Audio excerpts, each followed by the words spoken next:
एक दिन ब्रह्मचारी माधव किसी जंगल से गुजर रहे थे। तभी अचानक उनकी नजर एक शेर पर पड़ी जो मोटी रस्सियों से बंधा हुआ था। शेर की आंखों में बेबसी थी। जैसे ही माधव पास पहुंचे, शेर धीमे स्वर में बोला, हे ब्रह्मचारी, कृपया मुझे आजाद कर दो। मैंने कई दिनों से कुछ खाया नहीं है। मैं वचन देता हूँ तुम्हारा ये उपकार कभी नहीं भूलूंगा। माधव को उस पर दया आ गई। उन्होंने बिना कुछ कहे उसकी रस्सियां खोल दी और आगे बढ़ गए।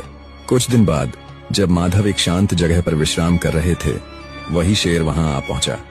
उसकी आंखें अब निर्भीक थीं और वह सीधा माधव के सामने आकर खड़ा हो गया। माधव चौंके और बोले, तुम यहाँ?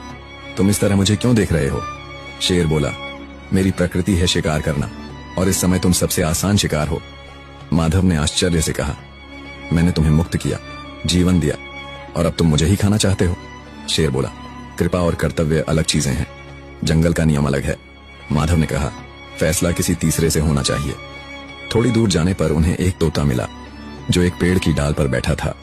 उन्होंने पूरी बात तोते को सुनाई। तोता बोला, मनुष्य पूरी उम्र हमें पिंजरे में बंद रखता है, दाने पानी के नाम पर हमारी आजादी छीन लेता है। जब मन भर जाता है तो पिंजरा किसी और को दे देता है। मैं शेर का पक्ष लूंगा।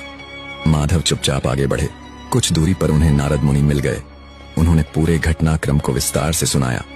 नारद मुनि शांत भाव से बोले, मैं तब फैसला करूंगा जब तुम पूरी घटना को दोबारा वैसा ही करके दिखाओ जैसे हुई थी।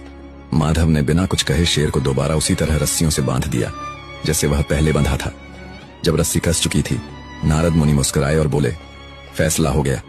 नेकी हर जगह नहीं करनी चाहिए। जो आजाद होकर काटने लगे उसे फिर से बांध देना ही बुद्धिमानी है। दया करो, पर पहचान के साथ, क्योंकि हर जरूरतमंद भरोसेमंद नहीं होता।